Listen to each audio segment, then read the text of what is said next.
Push It is track number 11 on Tool's second studio album, Anima. Anima was released on September 17th, 1996 on vinyl, and then on October 1st, 1996 on compact disc.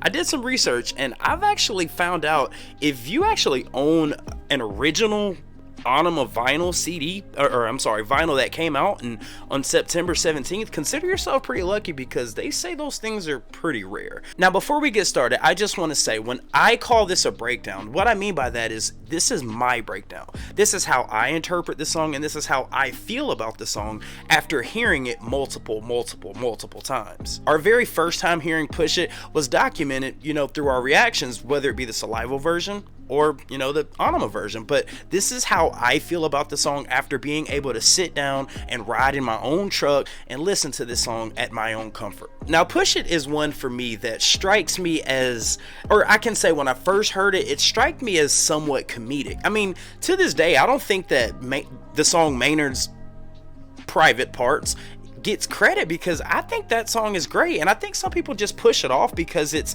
comedic, but I think that's a great song. And my first time hearing Push It, you guys can check it out in the reactions that we did, but my first time hearing Push It, I legitimately thought he was saying push it on me, put on me. I mean, it even sounded like in some parts of the song he's saying, spit on me and skeet on me and push it on me. Like, it sounds one way when you first hear it for your first time, but like I said, being able to ride around and enjoy this music by myself, you actually start to listen and dissect the lyrics. And when you hear how he says certain words, I swear this guy is a comedic genius, because you're thinking to yourself, is he really saying that? But when you pull up the lyrics, you get it, and you're like, hey man, either way, this guy's killing it. Now, one line that really strikes me in this song that to this day just hits me in my core, when he says, I'm slipping back into the gap again. I'm alive when you're touching me, alive when you're shoving me down. The way that he says shoving me down at the end,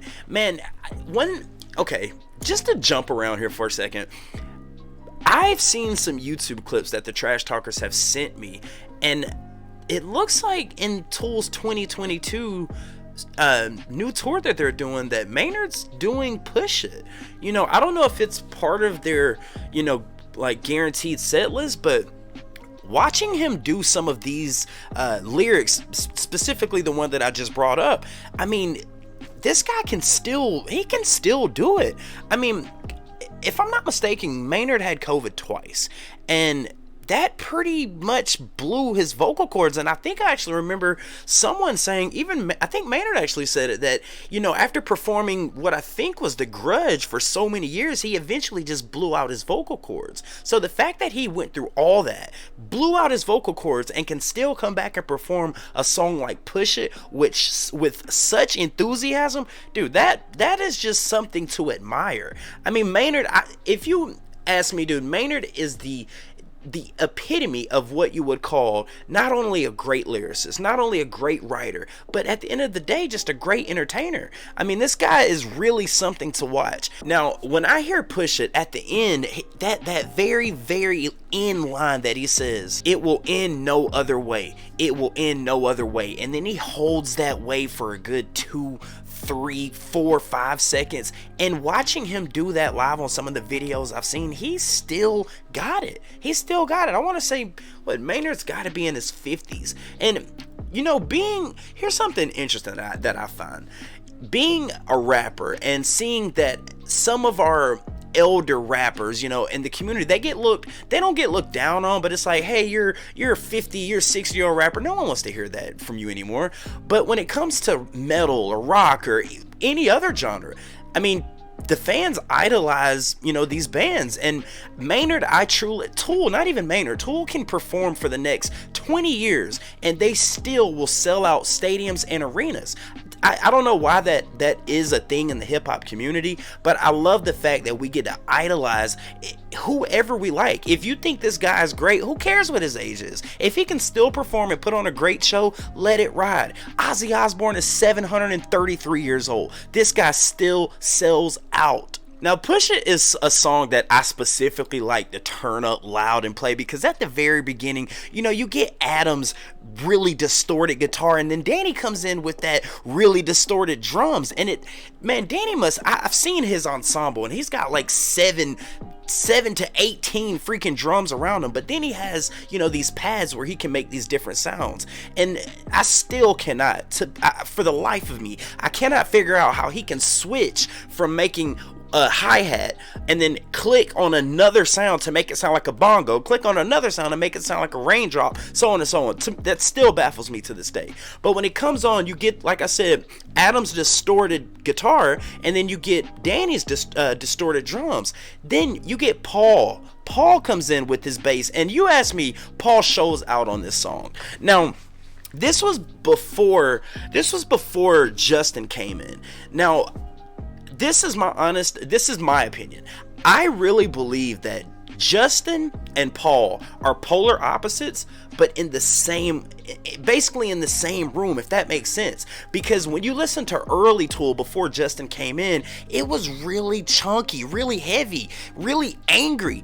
And then the bass line that Paul would provide, it just adds to that. But then you hear later on down the road, and you can see, Justin doing the same exact thing, but giving it a little more of ease, if you will. But something that you have to admire about through Justin is watching some of these clips of them doing Push It, live. I think the only one I've seen was them at the Tacoma Dome in Seattle. And I mean, Justin makes it sound just as good, if not better, as if Paul was there. Either way, it's freaking incredible. I love this song.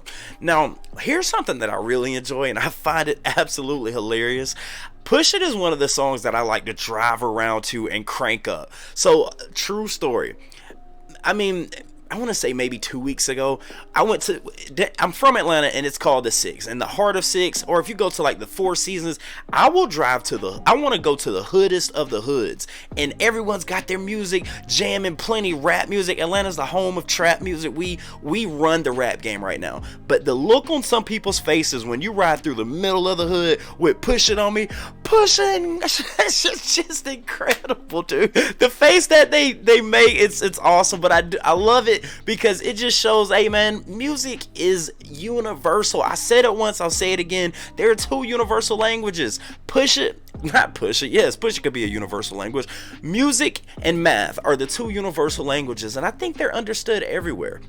Either way, I can't wait to see more footage if Maynard does continue to perform Push It, because I want to see how he continues to do that. And you guys got to give this man props. He's up in age and still putting on stadium arenas, I mean huge shows, and putting on a top tier performance. If you guys haven't checked out Push It, please go do so. Let me know what your thoughts are on Push It. With that being said, my name's Behringer Hollywood 6. Peace.